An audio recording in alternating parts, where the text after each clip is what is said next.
How do you do? How do you do, Lord Russell? Won't you sit down? Thank you.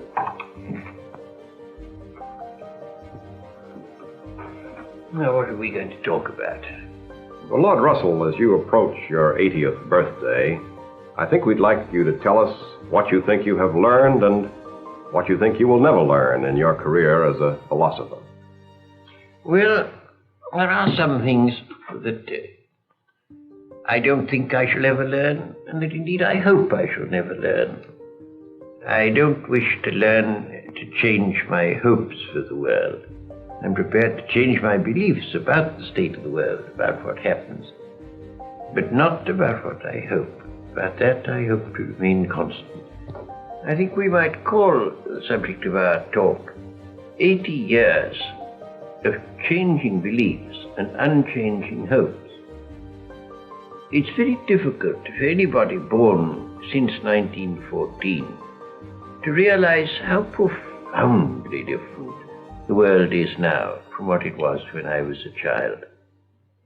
The change has been almost unbelievable. I try as best I can, in spite of my years, to get used to living in a world of atom bombs, a world where ancient empires vanish like morning mist, where we have to accustom ourselves to Asiatic self-assertion, to the communist menace.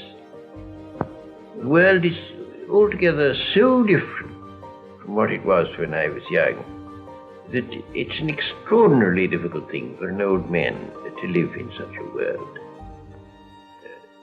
I was born in 1872. My parents died when I was still an infant, and so I was brought up by my grandparents.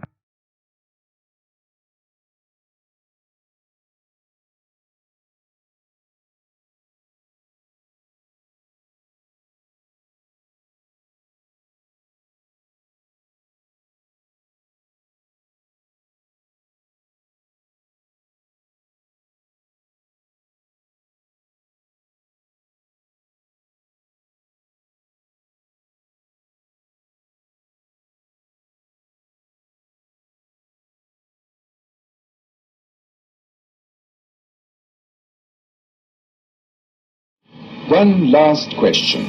Suppose, Lord Russell, this film were to be looked at by our descendants, like a Dead Sea Scroll in 1,000 years' time. What would you think it's worth telling that generation about the life you've lived and the lessons you've learned from it? I should like to say two things. One intellectual and one moral. The intellectual thing I should want to say to them is this. When you are studying any matter or considering any philosophy, ask yourself only what are the facts and what is the truth that the facts bear out. Never let yourself be diverted either by what you would wish to believe or by what you think would have beneficent social effects if it were believed. But look only and solely at what are the facts. That is the intellectual thing that I should wish to say. The moral thing I should wish to say to them is very simple.